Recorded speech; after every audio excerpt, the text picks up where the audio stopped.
In related news, the involvement of a police officer in the senseless shooting that killed a mother of two has sent shockwaves across the country. 4 men, all under the age of 30, have been charged and remanded to prison in connection with the murder.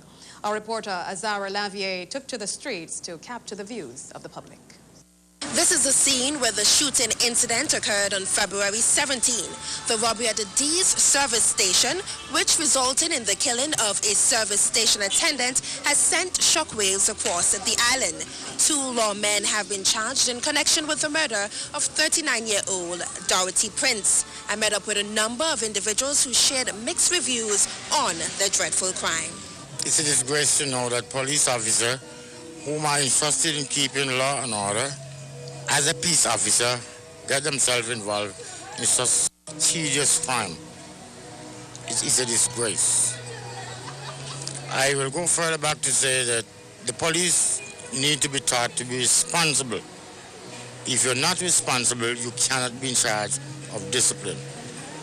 I think that the police are here to uphold the law, and I think it's just for that what happened to the young girl.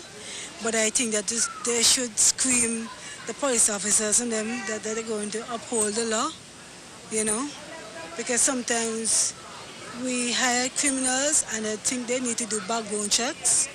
I'm very hurt, I'm shocked, saddened, and I think the authorities need to send a very strong message to this type of crime, because we have seen in the past that perpetrators of these sort of crimes have been let off too easy.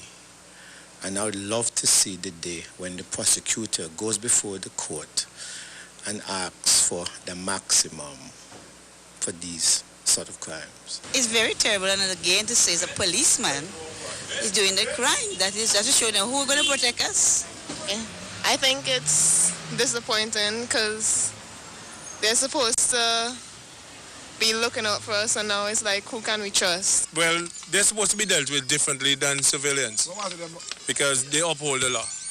And anybody that breaks the law, especially an officer, supposed to be dealt with severely. The shooting incident of the late Dorothy Prince has brought into question the trust of the Royal Police Force of Antigua and Barbuda. Station, I'm Azara Lavier, reporting. Thank you, Azara. It's the final day on the job for mounted Canadian Police Neil Parker, who holds the responsibility of operations within the Antigua and Barbuda Police Force.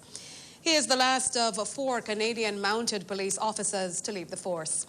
The Deputy Commissioner of Police says effective community policing is being confronted by the challenge of secondary employment. He's of the view that this has the potential to negatively affect the quality of service provided. What we have to ensure is that the police officers focus on their primary responsibilities, which is police work, so that, as Mr. Bro raised in his report, we have to be, we have the rules and the regulations, we have policy in that regard, and we have to ensure that our police officers are well trained and that to perform their functions. Now, the functions are, the job of a police officer is very difficult. But nonetheless, in my 35 years of service as a police officer, I think it's the best career that you could ever have, and there's enough work there from primary responsibilities to focus on that.